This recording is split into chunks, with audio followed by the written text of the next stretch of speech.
know, due to the pandemic, we haven't visited doctor and routine vaccinations are pending.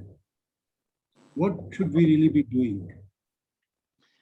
So, a very important question, because corona is there, rest of the viruses and bacteria have not gone into hiding. So that that's something which one must realize, that if we delay the routine vaccination, then you would probably end up with a cohort of babies once the lockdown opens, and then they will be susceptible to other diseases as well.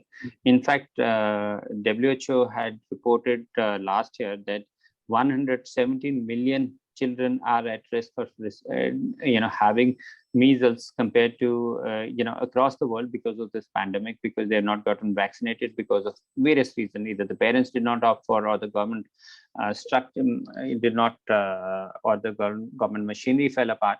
But so many children at risk of having a measles outbreak. And measles, corona has a mortality of less than 1%. Measles has a mortality of 4 to 10%.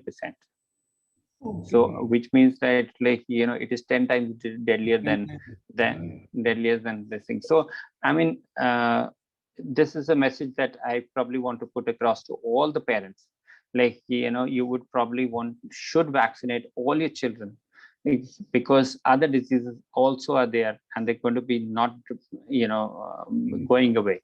So now the parents have the question, so how do we make sure that we don't get a corona at the clinic?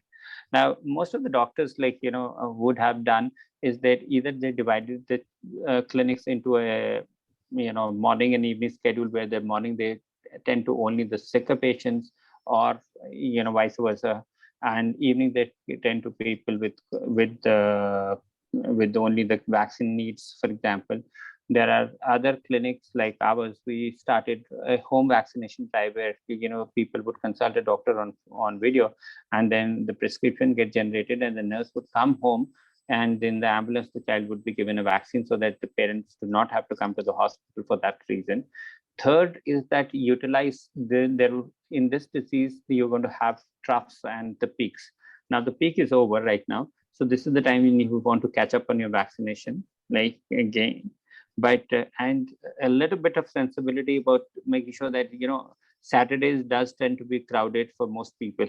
So don't go on if you want to be going to a public place or a hospital, don't go on a Saturday. Choose a day, take a day off, and make sure that you go in the leanest part of the day, which could be an afternoon, which could be a late evening or whatever, so that okay, that day you're less likely to contract an infection. So, but vaccinations are a must, and especially for children less than 6 months, and for two things. Then, if you have a very bad injury, then a tetanus should not wait, even if it's a peak of corona. And if you have been bitten by a street dog whom you do not know, and that is the time you should go, irrespective of corona. Oh, yes. So, I mean, not to get overawed by corona and ignore other problems.